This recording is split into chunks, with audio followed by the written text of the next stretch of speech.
Okay, students, the next thing I'm going to show you how to do is how to create a folder on your computer so that you can save all of your language arts folder, all of your language arts documents, I should say, in the same place. And I'm going to show you how to navigate your folders. You should be able to click on your folder by clicking on the folder icon at the bottom of your screen. I double click it to open it up. And the first thing you're going to see is all of the files on your PC. Well, I want to go to Documents, and if I go into Documents, it's going to show me, it's going to click over here, and that's where it's going to end up, but it's going to show me all of the documents I currently have on my computer. I have all of my information neatly arranged in folders, and that's what you should do too, so that you can easily save and, more importantly, access the files that you have. So and again, this is Windows 10, but it should not be that different for any other Windows program. And if you're using a Macintosh, it's going to be a different process. And you can either, if you don't know how to use file folders on Mac, let me know and I can run you through how to do it. But for most students, this is going to work. So what I suggest that you do is when you are in Documents, create a new folder, and I can just click on New Folder like this, and then it's going to give me the option to name my folder. So I'm going to label this folder Language, I'm not going to spell it out, Language Arts 7 or 8 or whatever grade you're in. So I'm going to create that, and when I hit Enter, it's going to create that folder for me. And ideally, you should have a folder for every class you have. So if you have music, music folder, science folder, you should have one so that you can store all of your information neatly and so that you can access it easily, like I said. Okay, so then what we're going to do is we're going to start doing some screenshots. So we learned how to do screenshots in a previous video. And what I'm going to have you do is I'm going to have you go to your Language Arts 7, your class, and the first thing I want you to do is to look at grades.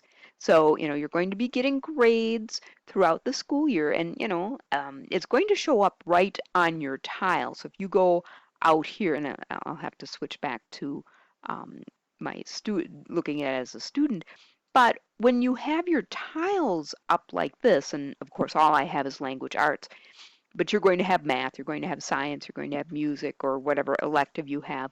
And on each one of them, it's going to show you the grade that you have at that time.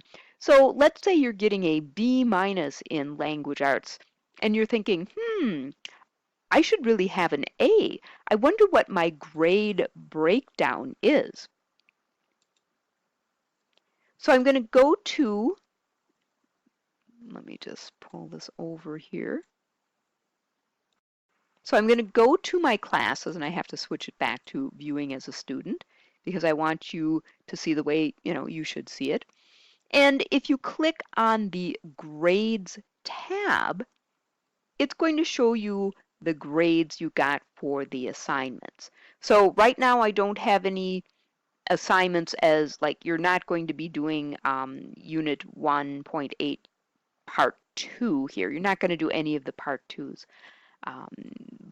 And there are going to be some other ones that I'm not going to have you do.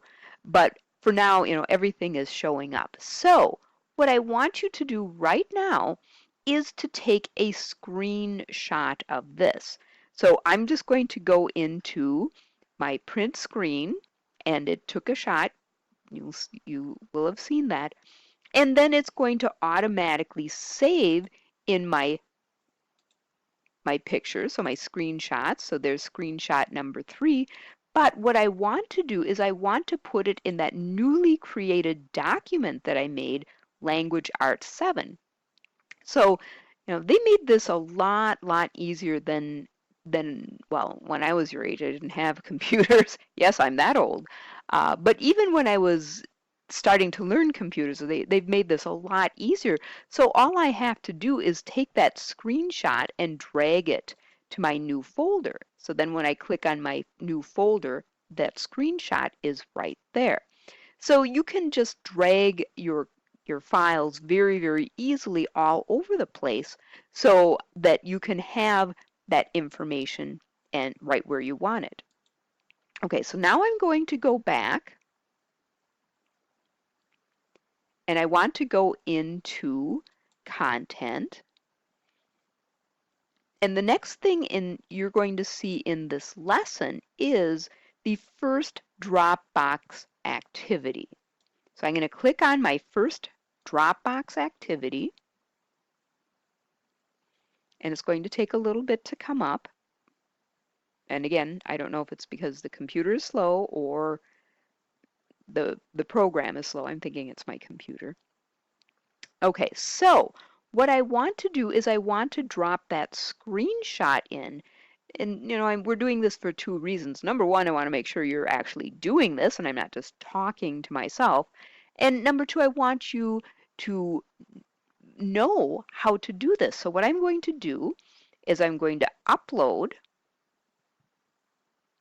and then it's going to bring up my folders, and I'm going to go into Language Arts 7, and there's my screenshot that I'm going to upload. I'm going to click on that. I'm going to open it, and then I have submitted it. I've loaded it. Then I want to click Submit to submit it. Submitted successfully. So now when you have to submit an assignment, and it doesn't matter if it's for language arts or if it's for science or really for any class, that's how you are going to have to upload any assignment that you have for any class. And that is the end of this particular lesson. Now we're going to be going on to the next lesson.